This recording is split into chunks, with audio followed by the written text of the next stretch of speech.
Muy buenas tardes. El día de hoy, mi compañera Angie Catalina Cárdenas Mateus y quien les habla, Alejandra Castillo Pascual, les venimos a exponer el papel de los medios de comunicación audiovisual en la construcción de la infancia. Bueno, podemos empezar por ver que los niños han pasado a ser un especial objeto de intervención por parte de los padres, de los educadores, así como también del Estado.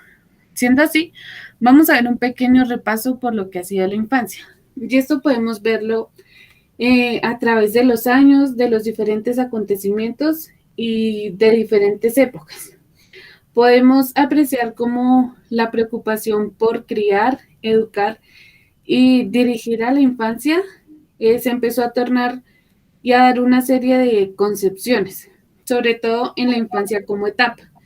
¿Qué quiere decir que era como una etapa? Que se daba en un periodo exclusivo y en cierto momento de la vida. Aunque el desarrollo de esta etapa no contaba con las mismas características en todo el mundo, pero sí se llegaban a encontrar, digamos que puntos en común, como lo era el de educar o el de escolarizar, pero también esto se hacía con distintos fines. Por ejemplo, la misión de la educación en la antigüedad era la formación de hombres libres, ya que en esta época se daba instrucción a los niños y a los hombres únicamente con el objetivo de que la educación formara buenos oradores y esto se hacía embelleciendo el alma de los jóvenes mediante la retórica. También, ¿qué se hacía? En la Edad Media, la predominancia y poder que tenía la Iglesia bajo la influencia del cristianismo le permitía manejar y tener la autoridad de decir que la educación se implementaría con el fin de ayudar solamente a Dios y a la Iglesia. Ya después, con el paso de los años, empiezan a tener importancia el hecho de formar a todos por igual, de brindar educación tanto a ricos como a pobres, niños y niñas, de paso también formar a las mamás como tutoras del niño. Al menos estas ideas nos traía Comenius, aunque estas ideas se consideraban adelantadas para la época, sonaban irreales y además era algo descabellado pensar en educar a los pobres y a las niñas y además a las mujeres.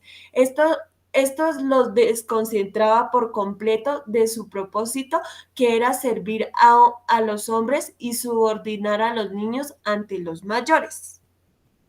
También podemos tener presente que para esta época, John Locke acuña y nos brinda este término de tabula rasa, el cual quería decir que prácticamente nacíamos con la mente vacía o el niño nacía con la mente vacía y se presentaba el niño precisamente como una hoja en blanco, como un recipiente al que se había que llenar.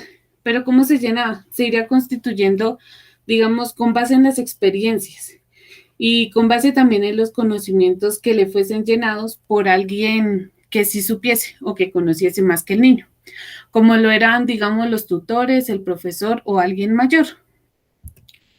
Bueno, ahora veremos lo que fue la construcción histórica y social de la infancia. Eh, bueno, a partir de ese apartado podemos apreciar de manera breve la infancia como un proceso histórico, como un proceso social y además también como un proceso cultural, donde las concepciones de la infancia se construyen a partir de una base de subjetividad, ya que este tema concierne de manera directa o indirecta el interés de diferentes historiadores. Pero ¿qué han hecho estos historiadores? Pues se han preocupado por darle un lugar, un momento y además un reconocimiento a la infancia.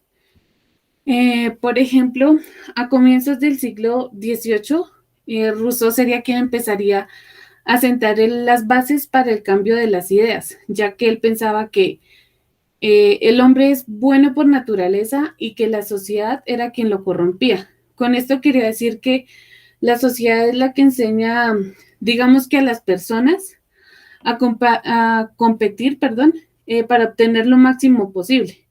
Esto solamente se hacía con un objetivo y era el de acumular riquezas y privilegios. Y así como suena, esta idea sonaba bastante ambiciosa. Esta idea de Rousseau era contraria al pensamiento de Maquiavelo, ya que Maquiavelo consideraba que el hombre era malo por naturaleza. Pero si nos damos cuenta en la idea de Rousseau y de Maquiavelo, ambos buscaban el origen de las causas y esto a la vez se traducía como algo correcto o algo incorrecto. Pero Rousseau, de cierto modo, a través de la idea que él tenía de que el hombre era bueno por naturaleza, le daba en cierta forma razón al niño, ya que a través de esta idea y de la obra que él presentó, que era el Emilio, se empezaría a dar un giro en cuanto a la concepción y a la minimización que le presentaba al niño. También empezó a nacer como esta preocupación por formar al niño, donde lo ideal era que el adulto o el cuidador tratara de adaptarse como al nivel que tenía cada niño. Y esto lo hacía centrándose en la acción y la experiencia que viviera este niño en esta etapa de la infancia. También esto ayudaba a contrastar un poco la idea de que la formación solamente tenía que darse o el proceso de enseñanza a través de la memorización, ya que también Rousseau consideraba que la educación debía ser obligatoria y además esta educación se debía brindar tanto a hombres como a mujeres. También nace la concepción del niño como un adulto en miniatura.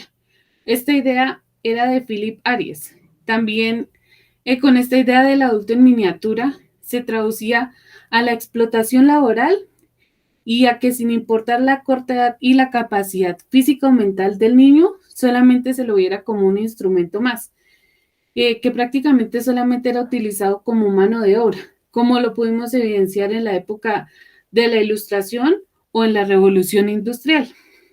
También podríamos decir que la poca preocupación por el niño y la infancia como una etapa demeritaba por completo el sentir, no se tenían en cuenta tampoco los sentimientos ni las emociones de los niños, ya que solamente se castigaba y se disciplinaba. O sea que el afecto y el amor y el cariño no eran pero para nada parte de la formación integral o del desarrollo del niño.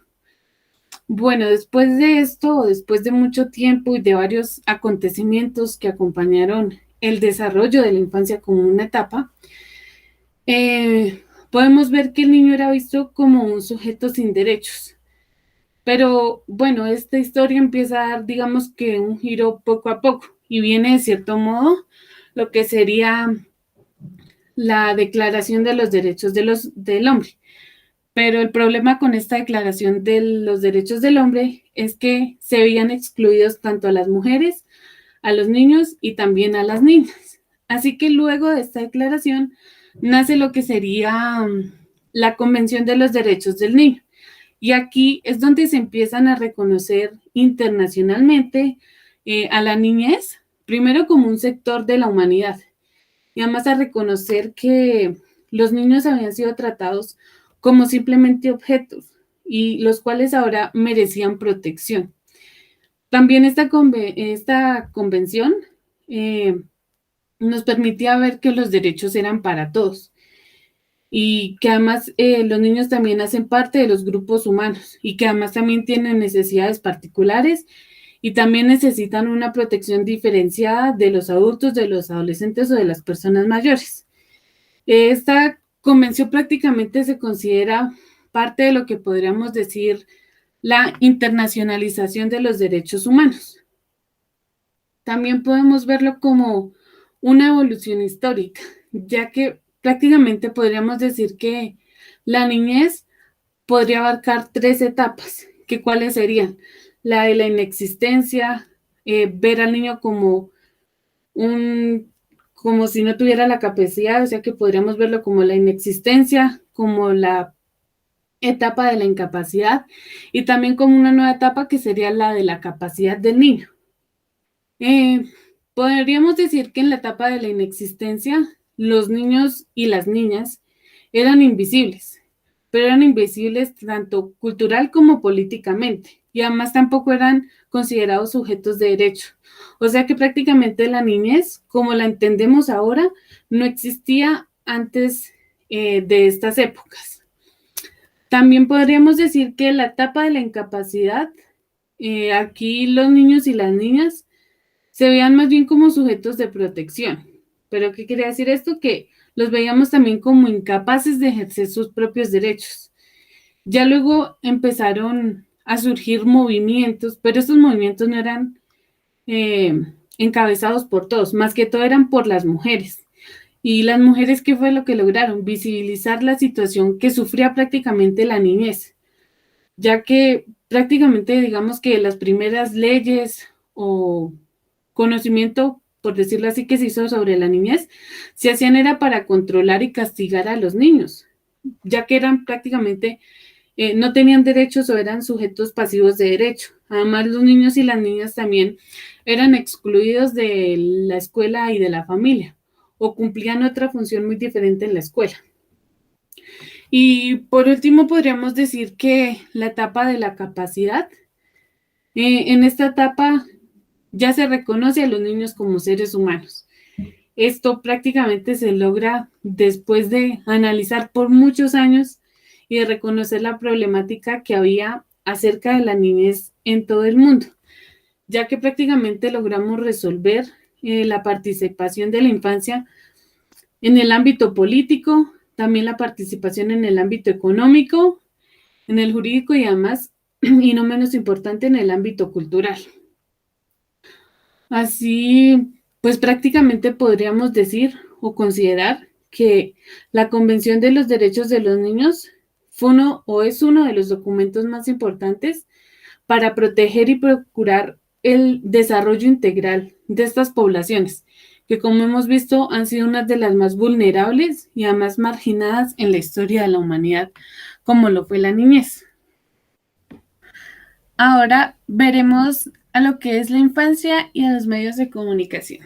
Bueno, también debemos tener presente que los medios masivos de comunicación de cierta forma nos ayudan a reflejar lo que es la realidad, pero también ayudan a configurar esta realidad en diferentes perspectivas, ya que ciertamente como son un medio, se conocen de cierta manera y además se ven desde determinado enfoque.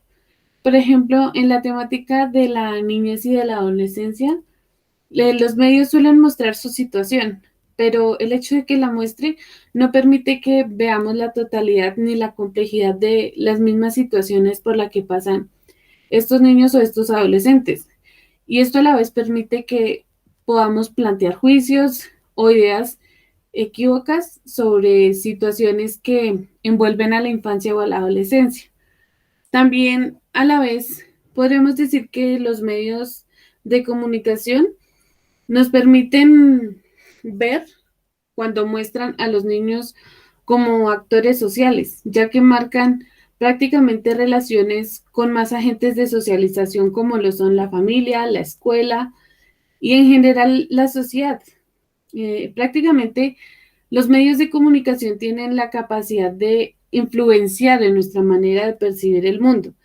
De ahí prácticamente la importancia, así como también la responsabilidad en cuanto a los contenidos y a la forma en la que los medios nos comunican la información.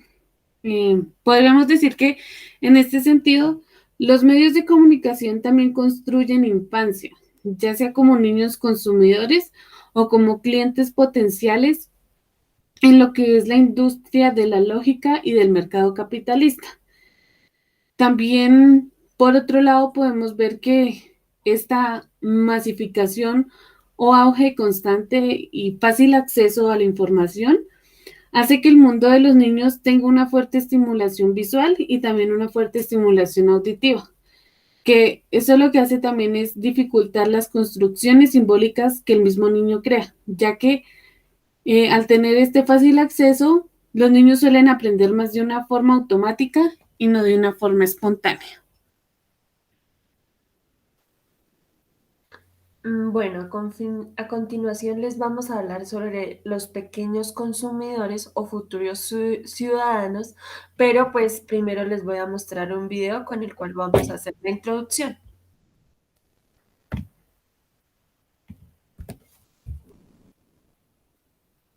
1919, Argentina. Llega la primera revista específicamente infantil, Villiquen, fundada por Constancio C. Vigil, la cual alcanza distribución en toda Hispanoamérica y continúa hasta nuestros días. 1943. El aviador francés Antoine de Saint-Exupéry publica El Principito en Estados Unidos. Utilizando los códigos infantiles, el escritor habla de temas tan trascendentales como el sentido de la vida, la amistad y el amor. En los 60, los programas de televisión para niños se convierten en un gran negocio. Se ve por la pantalla Lassie, Rin Tin Tin, Titanes en el Ring, Las aventuras del Capitán Piluso y Coquito y El flequillo de Balá. Son los primeros pasos del merchandising infantil. 1969. Estados Unidos. Nace Plaza Sésamo, creado en contraposición a los dibujos animados violentos con el objetivo de ayudar a la educación preescolar. El formato se desarrolla con equipos de pedagogos y de especialistas en comportamiento infantil. Años 90. Argentina. Se crean los canales de 24 horas para niños.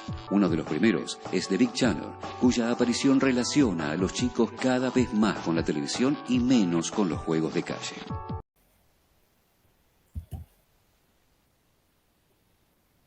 Bueno, entonces ahora sí les voy a hablar de pequeños consumidores o futuros ciudadanos. Bueno, ¿cuál es el rol que cumplen los medios de comunicación en el proceso constructivo de las identidades infantiles? Bueno, ¿qué rol cumple este?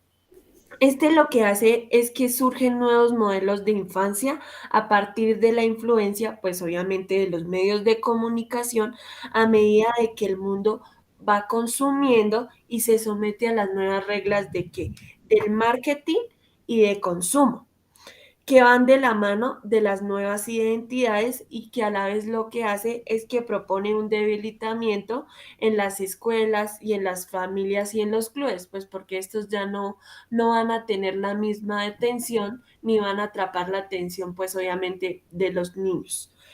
Bueno, Eduardo Bustelo nos quiere hablar sobre el capitalismo infantil y él aquí nos habla del niño consumidor y del niño diseño y nos dice que estos dos niños son el dispositivo del control de la industria cultural y de la industria del entretenimiento. ¿Él por qué dice esto?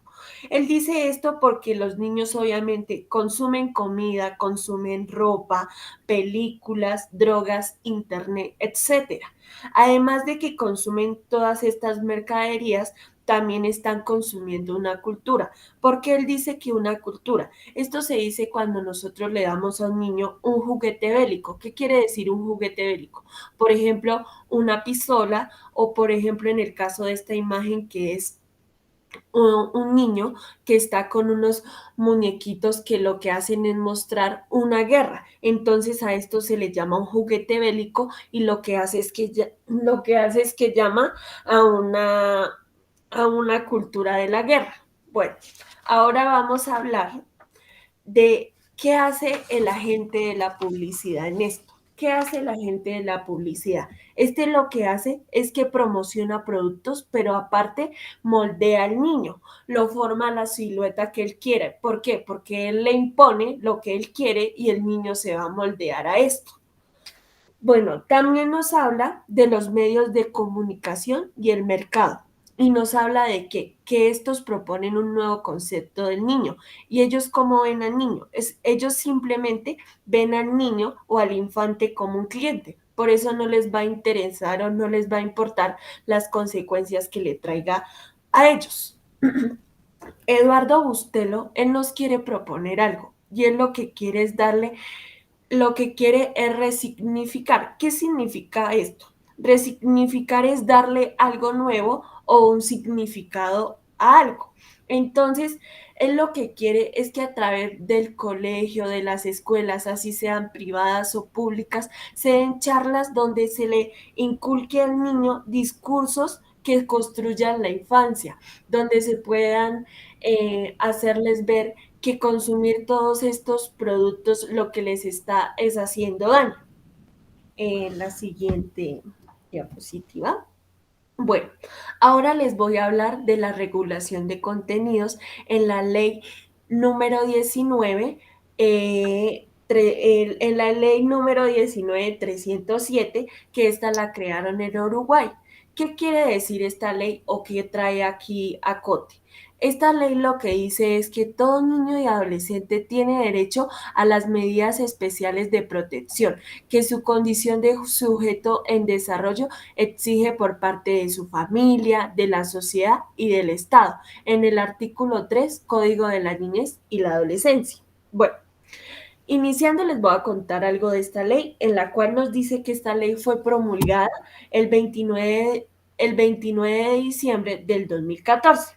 Y esta ley lo que hace es que regula la prestación de los servicios de radio, televisión y otros servicios de comunicación audiovisual que proporcionan o ofertan una estable o permanente señal de radio o televisión.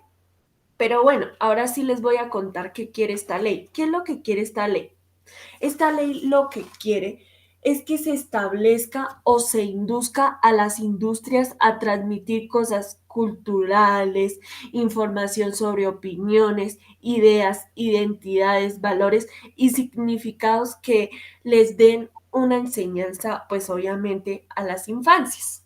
Bueno, también este derecho a las niñas y niños y adolescentes lo que quieren es que se establezca el deber de protección a cargo de quién, pues obviamente del Estado, que es quien debe luchar o promover o hacer que estas leyes se cumplan y que estos derechos de relación con los medios de educación audiovisual se puedan cumplir, en los cuales ellos obviamente puedan transmitir obviamente pues información o valores y significados que aporten algo a las infancias.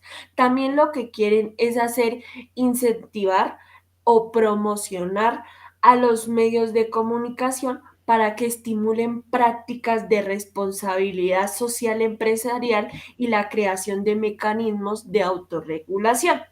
Bueno, también aquí en esta ley nos habla del derecho a la privacidad de los niños y adolescentes. ¿Por qué? Porque muchas veces se ve que la imagen de los niños se utiliza de manera lesiva. ¿Qué quiere decir de manera lesiva? O sea, que esta imagen que nosotros tenemos al niño, lo que se hace es que la estamos perjudicando, perdón, o haciéndole una lesión, porque no la hacemos ver de buena manera, sino la hacemos ver, pues obviamente, de una manera mala. ¿Por qué? Porque de lugar de que se vea al niño como algo sano, no lo estamos haciendo, sino lo estamos utilizando para otras cosas que no son buenas. Bueno, este derecho lo que quiere es que el niño inicialmente no pueda ver contenido que le haga comprar productos o servicios que se aprovechen de él simplemente porque el niño es inocente y obviamente pues se va a dejar engañar, claro está, porque pues a los medios de comunicación lo que les importa es vender. También lo que quiere esta, esta norma, por último, es establecer que no se utilicen a los niños ni para hacer comerciales en los cuales se utilicen o se promocionen bebidas alcohólicas, cigarrillos o cualquier producto que perjudique la salud tanto física y mental del niño, o también su dignidad o integridad física, psicológica o social. Nada de eso se quiere permitir y para esto se creó esa ley en Uruguay. Bueno, ahora les voy a hablar de algunas reflexiones finales. ¿Qué queremos con estas reflexiones finales? Iniciando, queremos que se pueda regular esta ley o se pueda implementar. ¿Por qué? Porque deben ser vistas como una oportunidad y un desafío que involucra al Estado y a la familia y a las empresas de comunicación audiovisual. ¿Qué quiere decir esto? Esta ley se quiere utilizar como un instrumento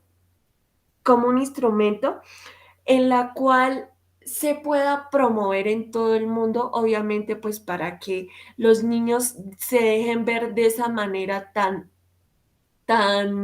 tan maldadosa o tan mala en la que en el plan en la que los medios audiovisuales la hacen ver. Obviamente esto va a ser un proceso muy largo en la cual tienen que estar el derecho social del niño para poder llegar a construir esto.